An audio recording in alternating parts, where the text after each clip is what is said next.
So now what I want to talk about is essentially that preliminary sizing and integration with the building design. And that's something to consider when we start to look at the spaces that are being allocated for mechanical systems.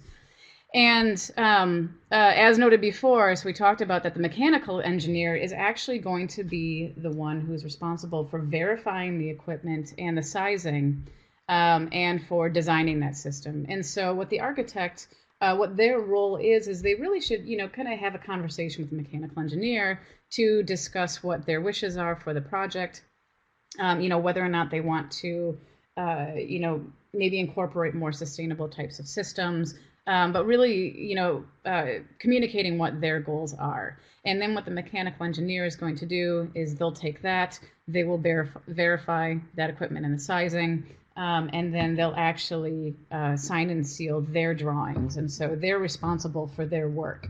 And just as a general contracts aspect to this, that under the AIA contract between the owner and the architect, the mechanical engineer is actually considered one of the architect's consultants.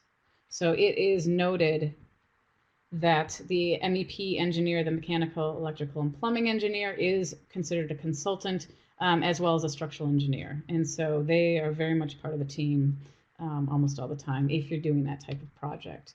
And so for allocating space, some rules of thumb are that an all air or an all water system, mechanical rooms account for about 3 to 10% of the building square footage, and that's the total building square footage. And so that's essentially for medium to large buildings. And what this also includes is that space requirement for equipment such as boilers, fans, pumps, chillers, fuel storage, et cetera, et cetera.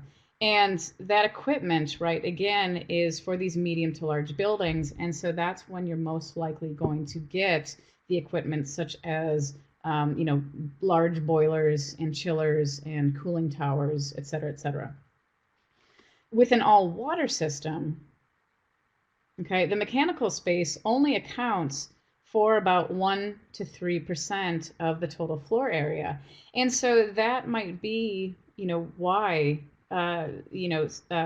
architect and a mechanical engineer might actually choose an all-water system versus an all-air or an air-water system because of that difference in space. If you can reduce the amount of space that your mechanical equipment takes up, well, that could be a substantial difference. And again, play, a major factor in choosing one system or another. So for example, if you have a client or project, let's say, that's in real estate, and realty and residential or commercial real estate, and essentially your client is trying to get the most bang for their buck, well, you might choose maybe an all-water system in terms of the mechanical system in order to reduce the amount of space that's actually being taken up by that equipment. And therefore, the client might actually make more money off of rent for that space.